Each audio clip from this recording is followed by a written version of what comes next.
Hi, and thanks for watching. Today's topic is going to be what should you do in the event that a contract needs to be extended. Typically, the contracts for wholesaling is going to be 30 to 45 days. You have not found a buyer. You have it under contract. You feel that this is a good deal, but you don't want to lose this deal. So in order to accommodate that, all you need to do is have an extension signed with the seller. So you call the seller up, you say, hey, I haven't found anybody quite yet, but I have a couple of investors that I haven't had a chance to reach out to yet. I haven't been able to contact them for whatever reason.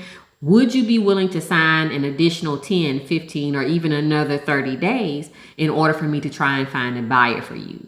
If that buyer is in a hurry to try and sell it, maybe because they're in pre-foreclosure or a tax lien or whatever the expediency of it needs to be, then you accommodate them based on what their needs are. So if it's a pre-foreclosure, of course, they don't have that long. So of course, you cannot do 10, 15, 30 days.